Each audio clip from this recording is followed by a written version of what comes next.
Mustafa MMAWT Legacy Foundation, also known as MMAWT Legacy Initiative, is a humanitarian and social development organization.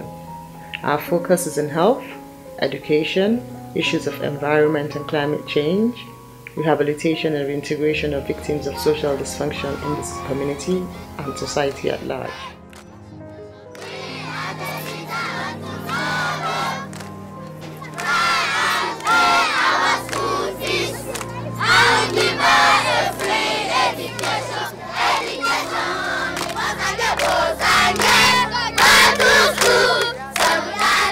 I'll start by my favorite quote by William Cooper. Existence is a strange bargain. Life owes us little, we owe it everything. The only true happiness comes from squandering ourselves for a purpose. Therefore, I've chosen to squander myself for this purpose, to develop society and contribute my quota in improving the wellness of humanity. MMAWT Legacy Initiative as a foundation is only about 2 years old. A time within which we have achieved a lot, hopefully, through self-will and remarkable support and collaborations. We've had very supportive technical and some financial support in the execution of some of the programs. Well, we are working with the organization because we think there's a dire need to get young people, women, and persons with disabilities more involved in the decision-making processes here in Sokoto State and also across Nigeria. Some of the most outstanding intervention programs we've had and embarked on include the MMAWT Prison Reform or Prison Outreach, where we interface with hosts of prisoners that had been awaiting trial for small crimes as minor as a case of borrowing money, loss of property. And I'll take a case of a woman who borrowed 20,000 naira but defaulted on the payment. Consequently was arrested with her 1-year-old daughter, both of whom were taken to the prison, and they were in the prisons for about 3 months awaiting trial. But on our intervention, we were able to pay the fine so she could go. Now we have cases like that where people are in jail for months, some for years, because they either defaulted in paying back some loans or breaching some agreements, and they're not even tried. For us, that is one area that we have really invested a lot of energy, time and resources, to where we need to interfere, where we need to intervene for judicial expediency, we have. Where we need to intervene on paying the fines and getting to reintegrate those people into society again, we have. Where we have to do some psychological therapeutic session for angry victims who had been in jail, we have.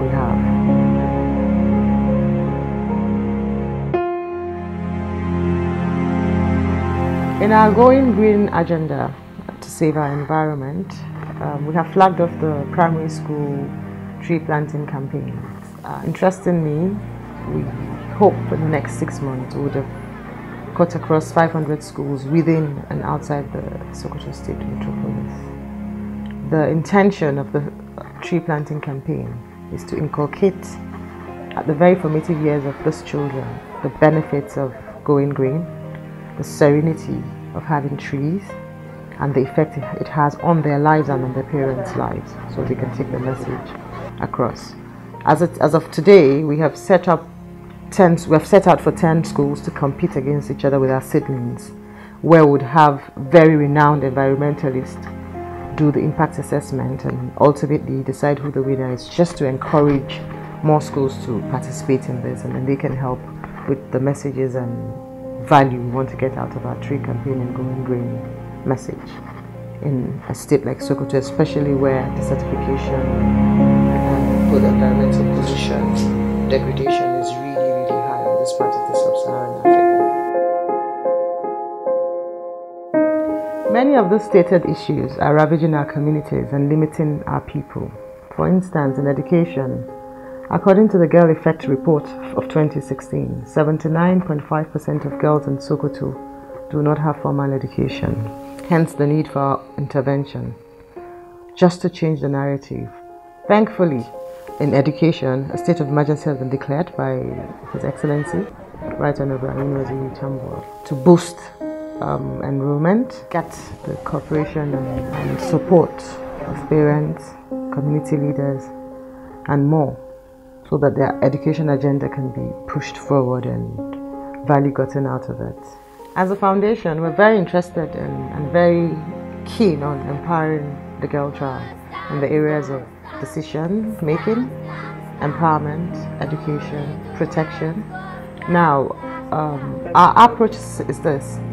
Every child needs to realize that she has a sense of entitlement to her own life. So with that message, we intend to implement every other thing that supports that notion, that self-awareness in the girl child of who she truly is and who she should be. Talent management and identification is something that is paramount to us. We were at a flag of tree planting in schools yesterday, and there was a 4-year-old child who was reading a letter signed by all of her classmates and colleagues.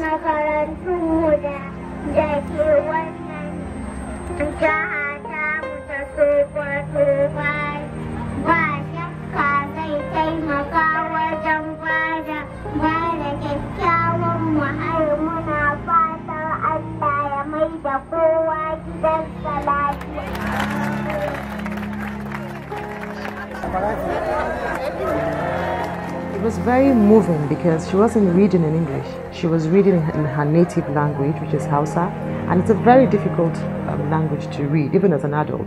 But for a 4-year-old child to read that to me.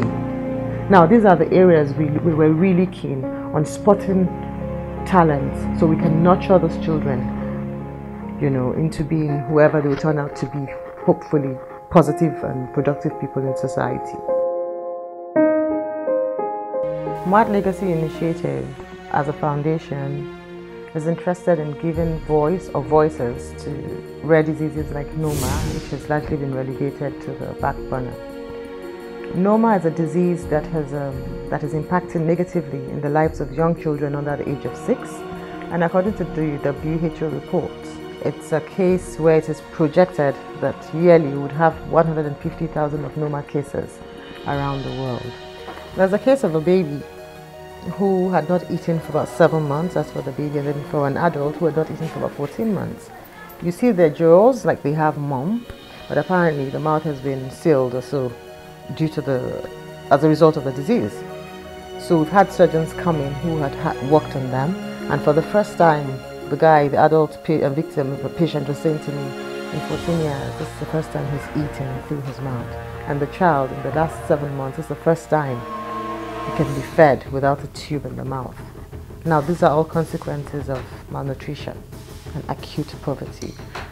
If you go to the NOMA hospital, you see children where, as soon as the disease starts to spread, their ears have gone back into the skin. There was a child who was operated on. They had to take out his eyes before the surgeons could work. Some, they had to reconstruct their nose. So it really, really, really is a killer disease, psychologically and physically.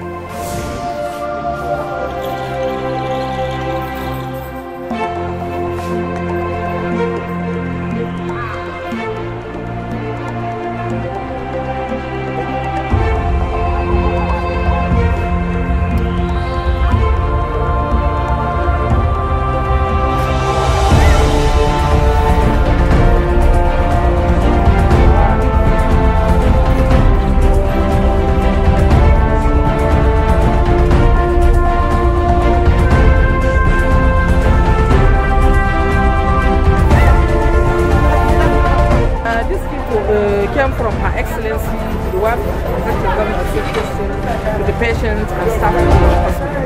We hope to create more awareness, solicit support for interventions on NOMA diseases, how to stop it, and how to also treat it. This is a disease that even in the Western world are unidentified with. So that's why MMAWT wants to give this particular disease, NOMA, a voice and give victims of NOMA an opportunity to live.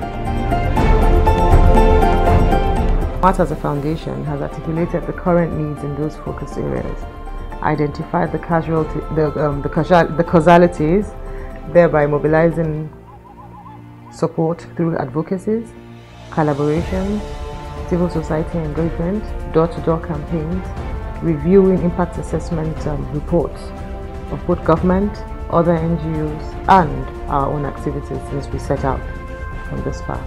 MMAWT Legacy as a foundation and the realities on ground, it is inevitable we solicit for help beyond the confines of our comfort zone. We are looking at engaging the private sector, development partners, and other platforms like more on civil society engagement and the media for advocacy, and for interventions.